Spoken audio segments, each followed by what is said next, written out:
Well, hi, folks. Just going to do a quickie one here.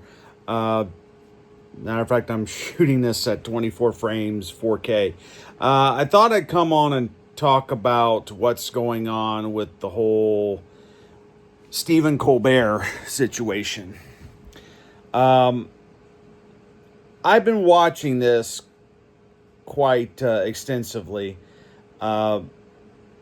But I'm going to give my professional opinion. I come from a background in broadcasting. Now, my stuff is not the best quality of material. Matter of fact, I'm shooting this on an iPhone. Okay, and when you see my Kdog movies, I'm shooting from a Sony Handycam. Okay, because that's what I can afford. Because I enjoy doing it. Okay, but I do have a degree in broadcasting.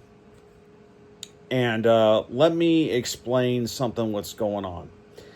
There is the political side, and there is the reality and numbers side, okay?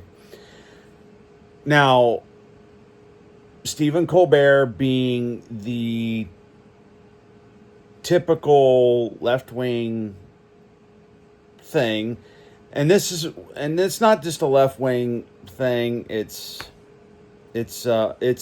anybody who has lost something or they've been fired or terminated. It's that period of denial. Okay, so he's blaming Trump, tied in with the CBS settlement and the reason why the show is getting canceled. Because I think the settlement was only for $16 million. Okay. When CBS paid Stephen Colbert $40 million, or is paying him $40 million a year to do the Late Show. Yeah. So, and I tend not to get into political situations, but we got to look at the overall big picture here. And with Colbert, he's not bringing in numbers. Late night TV is not bringing in numbers. As a matter of fact, all of television is down. Cable and broadcast numbers are falling rapidly. And it's giving into things like streaming such as HBO Max, Disney Plus, Netflix, and the biggest, I think someone said the biggest streaming service is YouTube. Because people are going elsewhere.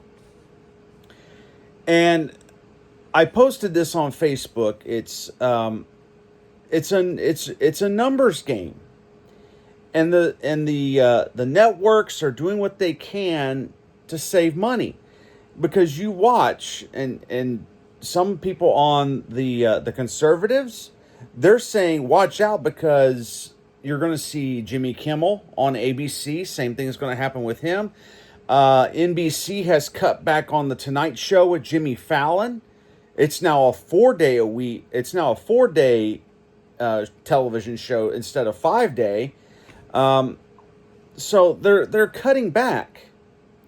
CBS has just decided, hey, we're getting out of late night television.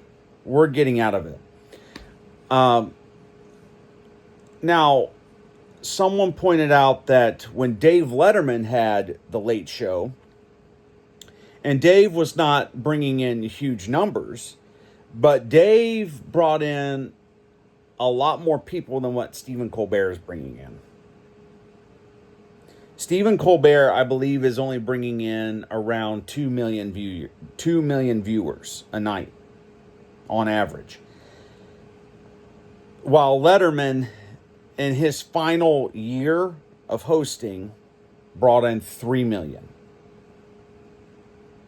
And he was not number one at late night. And it's late night numbers are genuinely low anyway. And as a matter of fact, all three of the late night networks, ABC, CBS, and NBC, they are losing to the Fox News channel. Greg Gutfeld every night is kicking their teeth in. And I myself enjoy Gutfeld. I DVR because I have to be at my job at 5 o'clock in the morning, so I'm not going to stay up late and watch the show. So I DVR it and I watch it. Now, what Greg does is he makes you laugh. And that's what Jay Leno did, Dave Letterman did, is they made you laugh. Johnny Carson made you laugh. Johnny Carson was the best, hands down. But this is a numbers game where when you're losing audience, you've lost your audience. This has nothing to do with the politics of who's the president. And as a matter of fact, I'll take you back to the 1990s. Because when I was a kid, I would stay up late during, when it was summer vacation or Christmas vacation. I would stay up late and watch Dave Letterman, the late night talk shows. Mostly Dave Letterman because I'm from Indiana, so Indiana guy. What Dave did was, if he did something political, everybody took a fair punch. Everybody took a fair punch.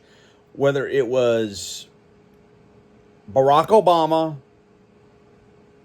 George W. Bush especially, and President Clinton.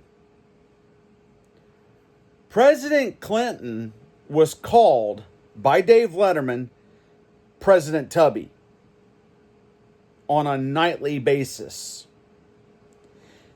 And then when George W. Bush became president, all Dave did was just he would edit out some random thing that President Bush did, whether it was spit a loogie out on the White House lawn or something, or when he said that right hand doesn't know what the left hand's doing, and stuff like that.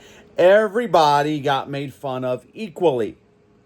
And Leno and Letterman were both liberal Democrat guys, but they understood that comedy came before political beliefs. They were there to be comedians and comics. Stephen Colbert, I've never really seen that out of. Yeah, he had his show on Comedy Central, The Colbert Report, but The Colbert Report, he was playing a character. He was playing a Bill O'Reilly type character, making fun of conservatives. So that's where it was comedy. And CBS thought that, they could bring that to the Late Show. Well, not exactly. You're going from cable to network. That's two different things. And, of course, when Trump got elected and then there was COVID-19, all this other political stuff came into power. And so then it became a biased situation. The other thing is, I guess, because I never watched the show, but I guess Colbert always he liked to have politicians on. Adam Schiff and several of these left-wing people on.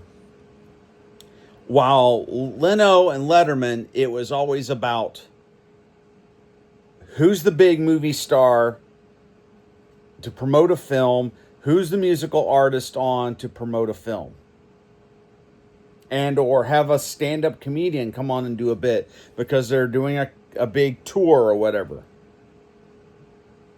But it's really over numbers. When you don't perform numbers, guess what? You're going to get canned. And that's just the way it goes. So, and I'm not pleased with either party on this, because the conservatives are like, well, I'm glad he's gone and blah, blah, blah. And I'm glad he's gone. And finally but no, it's a numbers game. And the politics are a part of it. You don't alienate your audience. You don't insult your audience. But let's also face it. People don't watch TV the way they used to 20 years ago. It's now gone to a streaming service. They're going to YouTube. They're going to Netflix. They're going to HBO Max. They're going to Paramount Plus. They're going to all these different apps and watching programming. That's why WWE switched from the USA Network to Netflix, because that's where the audiences are going. So it's really about numbers, and the networks are doing what they can to cut back. So I think I'm just going to leave it there. Our summer movie camp's still going on, so stay tuned for that. That will be coming up very shortly.